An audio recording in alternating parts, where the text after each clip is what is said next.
तो हेलो दोस्तों, इससे पहले के वीडियो में हम देख चुके हैं कि हार्मोन्स कितने प्रकार के होते हैं और करते क्या हैं हम।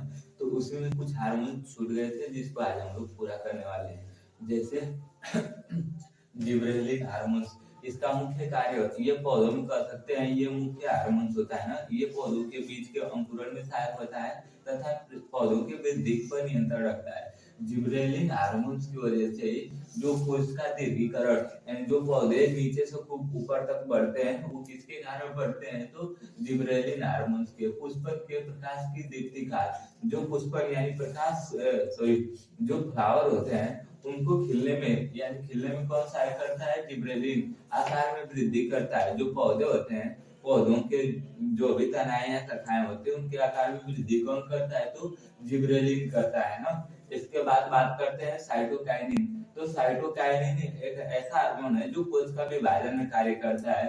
जैसे ये क्या करता है, साइटोकाइनिन कोशिकाओं में विभाजन कर देगा अंग के निर्माण में, यानी जो पौधों से छोटे छोटे नए नए कलियां निकलते हैं उनके निर्माण में, पार्श्व शाखाओं के वृद्धि में, यानी जो कलियां निकलती है उनको वृद्धि करने में भी क्या होता है, यह साइटोकाइनिन हार्मोन्स नियंत्रित करता है अर्थात बढ़ाता है, वृद्धि करता है।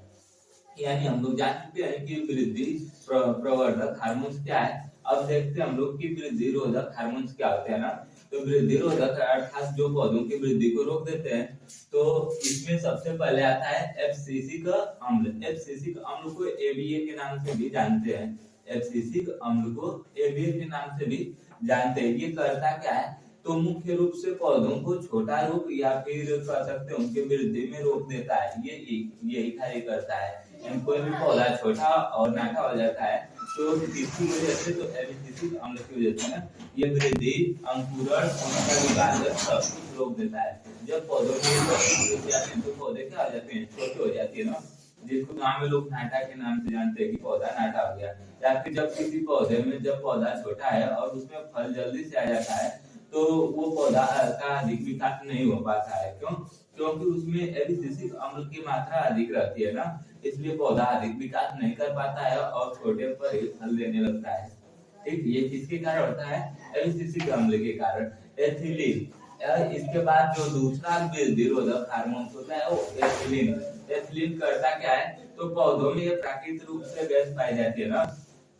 कभी कभी वनडे एग्जाम में पूछ देता है कि पौधों में मतलब गैस कौन सी ऐसी गैस पाई जाती है जो पौधों में होती है और फलों को पकाती है, तो कौन सी गैस होती है, एथिलीन। एथिलीन का फार्मूला क्या होता है, C2H4। ये क्या करती है, तो पौधों में जो फल होते हैं वो ये गैस जो एथिलीन होता है वो गैस अवस्था में पाया जाता है और फलों को धीरे धीरे पकाता है ना।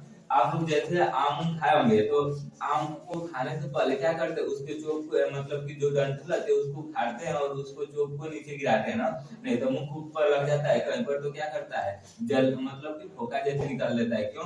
क्योंकि वो यही रहता है एथिलीन। एथिलीन क्या करता है कि ये एसिड होता है ना, एसिड के समान गैस होती है और वो हमारे त्वचा को जला देता है। ठीक, तो ये प्राकृतिक रूप से फलों को पकाने का कार्य करता है, जो क्या करते हैं कि चारों तरफ से एक समान पकाता है। प्राकृतिक रूप से अगर कोई फल पके तो वो सभी जगहों से क्या करेगा, एक समान पक जाएगा। इस समय क्या हो रहा है, अधिकांश फलों को कृत्रिम रूप से यानी हम लोग अपने हिसाब से पका रहे हैं। अपने हिसाब से किससे पका रहे हैं, तो कार्बाइड से ना, जिसको हम लोग जानते हैं एसिटिलीन। एसिटिलीन का फार्मूला क्या होता है, C2H2 ना। ये करता क्या है, तो इसको जो कह सकते हैं जो एसिटिलीन है, इसको हल्की नमी देकर हम फलों पर छिड़काव करते हैं। तो जहां जहां पर फलों पर इसका छिड़काव किया जाता है वहां के फल अच्छे पक जाते हैं और मीठे लगते हैं ना।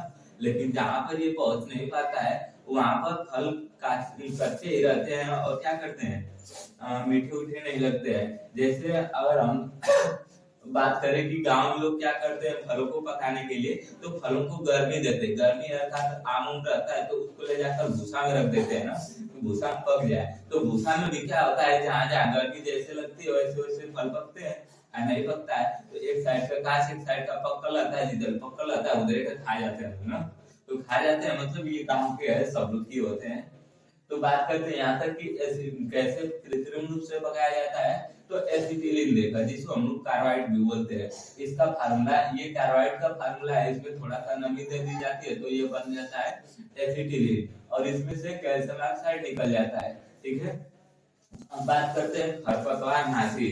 या खरपतवार होते क्या है, तो जब हम किसी भी चीज की खेती करते हैं, धान, मक्का, गेहूं, बाजरा, किसी भी चीज की, तो उनके साथ कुछ अनावश्यक पौधे भी उगाते हैं, जैसे घास ना, घास को ही खरपतवार कहते हैं।